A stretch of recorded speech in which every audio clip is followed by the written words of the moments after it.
So we are going to work on this problem.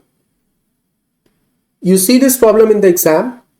First step, read the problem carefully, visualize what is happening, write down the keywords, right, or key points. So in this problem, there is a block M and point mass M. Initially, they are at rest, and then you let the point mass M slide down, right? And the final moment is when the point mass M is all the way down and is about to leave the block M.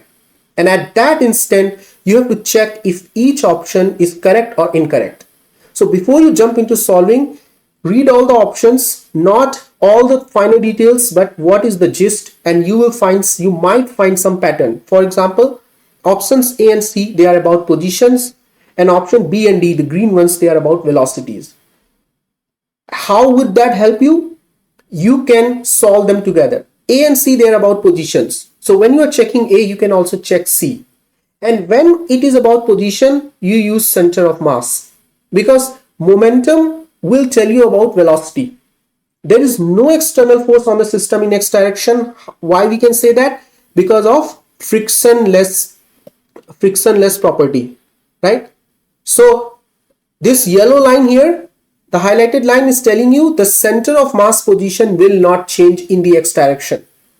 And then you apply your center of mass equations, and you will find out that the block moves to the left by this amount, which is your option C. And minus sign, be careful, because we know by intuition the block M will be moving to the left.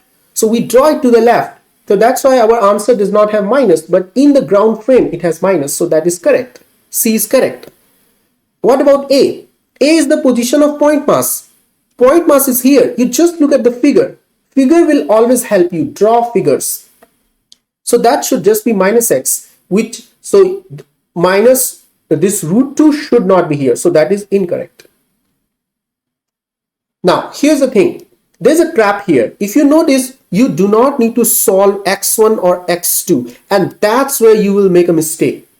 If you start solving it, in the end, you will get to the right answer, but you can see by center of mass, position constant, applying that, you can find the movement, the shift in the position of block M by that.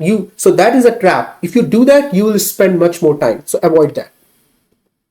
Then options B and D, they are about velocities, right?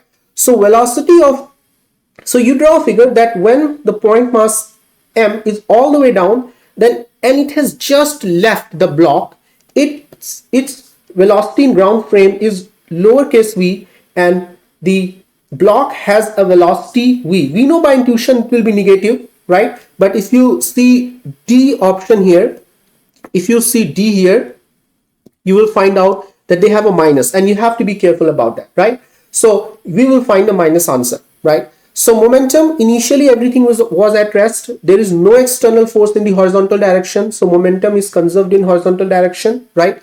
So later the total momentum has to be 0. That will tell you this, right? The relation between the speed of the block and the speed of point mass M. Then energy conservation, that gravitational energy of point mass M at height R, this is R, right? That will convert into the kinetic energy of both, right? This is the kinetic energy of lowercase the point mass, and this is of the block. That total has to be equal to the gravitational potential energy in the starting.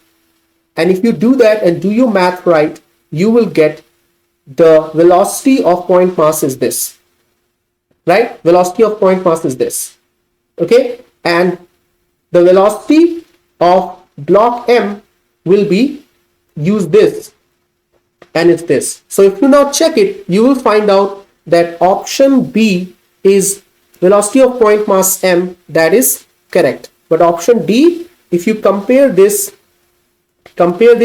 they are not equal. So that is incorrect. Okay. So that is how you have to organize your thoughts. And this is very important. Do not fall into the trap. You will get the right answer, but you will spend double the time.